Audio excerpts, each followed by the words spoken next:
Hello. If you're watching this, you've either bought a cabin kit or you're thinking about it.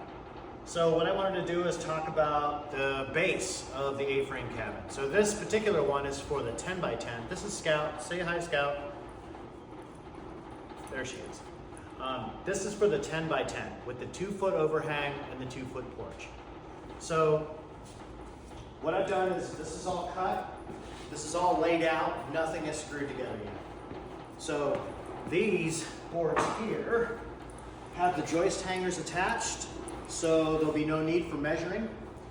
All of your floor joists drop right in, and then you'll screw 2 to 3 3-inch green screws that'll be provided into the back to draw the boards tight. When you get a little further along in the build, you can go ahead and drive your diagonal nails in, your diagonal joist hanger nails in, which will be provided. Or if you want to have a 100% knockdown kit, something that you can move once again, you can use screws in these. You'll be able to zip those out, pull all your planks back up. So, lay this back down.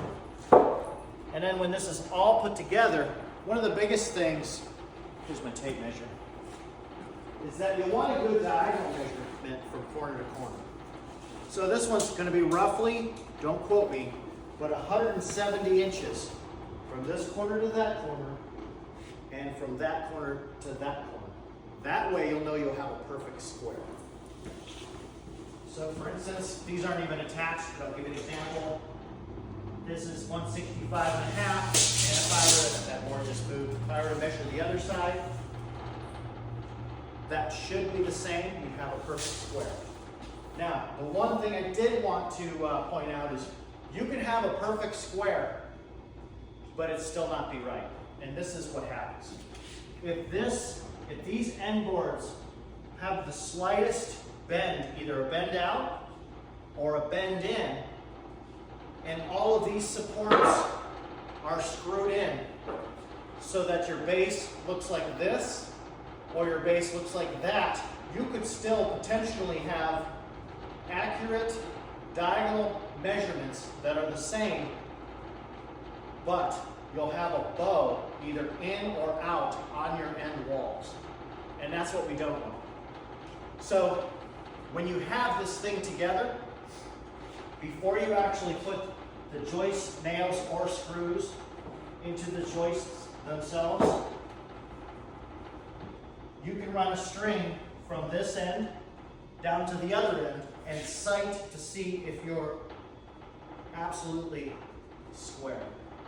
You can do that on both ends, because what happens if there's a bow on either end, all of these joist supports will drop right into place, screw right in, and you'll have a bow in or out on your back wall, and that's something that you don't want.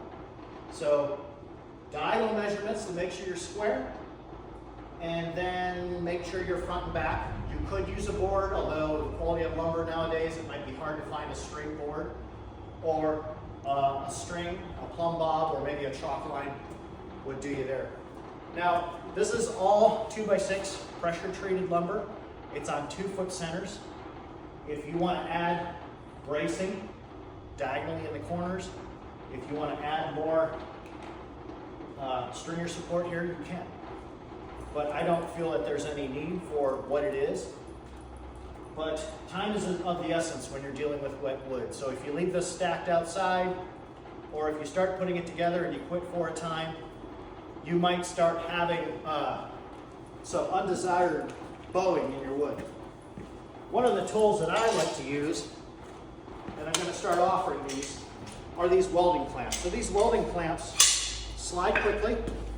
So if you do experience any twist in your lumber, you can actually slide one of these welding clamps on, making a liar out of me, and then you can, with one end in that joist hanger, you can pry, twisting motion, to get the board where you want it to go, to screw the other members in, or to land it right where it needs to go.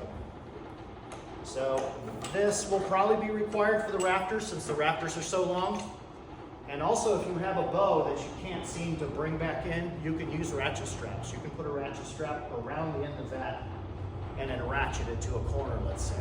So ratchet straps and welding clamps, quick release welding clamps, are great tools for this. So, I think I covered that. We'll be using 3-inch green screws on your 1.5-inch lumber.